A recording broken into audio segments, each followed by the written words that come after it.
Quel est l'intérêt d'avoir un isomorphisme d'espace vectoriel? Quand petit f est un isomorphisme d'espace vectoriel, on peut déjà dire que le noyau de f ne contient que le vecteur nul et que IMF est l'espace vectoriel d'arrivée en entier.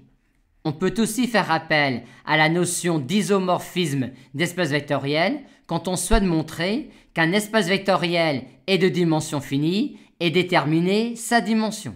Ainsi, ici, on a un sous-espace vectoriel de l'espace vectoriel des suites réelles et on voit tout de suite que les suites de E sont entièrement déterminées par la connaissance de U0, U1, U2. On a donc l'idée que se donner une suite UN de E équivaut à se donner un triplet de R3. Et on peut donc conjecturer que la dimension de E sera 3. Et pour mettre en forme cette idée de correspondance entre une suite UN de E et un triplet de R3, on va introduire cette application linéaire-là qui réalise un isomorphisme d'espace vectoriel vu que F est clairement surjective, car quand on considère une suite UN de E, U0, U1, U2 peuvent prendre n'importe quelle valeur réelle, et qui est également clairement injectif, vu que le noyau de F ne contient que la suite nulle, vu que si U0, U1 et U2 sont nuls, on a alors tout de suite que tous les termes de la suite UN sont nuls.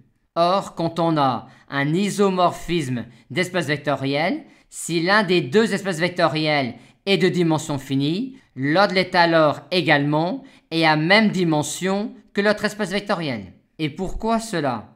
Car un isomorphisme d'espace vectoriel est une machine à envoyer une base de l'un sur une base de l'autre et inversement.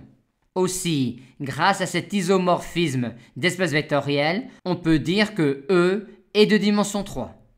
Maintenant, vu qu'un isomorphisme d'espace vectoriel est une machine à envoyer une base de l'un sur une base de l'autre et inversement, on peut aussi utiliser un isomorphisme d'espace vectoriel pour montrer ou tester si une famille d'un espace vectoriel en est une base.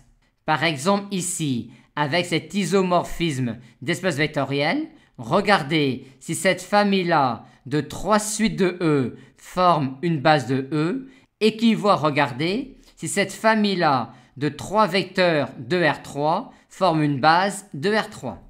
Enfin, quand on a un isomorphisme d'espace vectoriel entre deux espaces vectoriels de dimension finie et qui auront donc même dimension, on peut alors dire que toute matrice de F relativement à une base de E et à une base de grand F sera une matrice carrée inversible.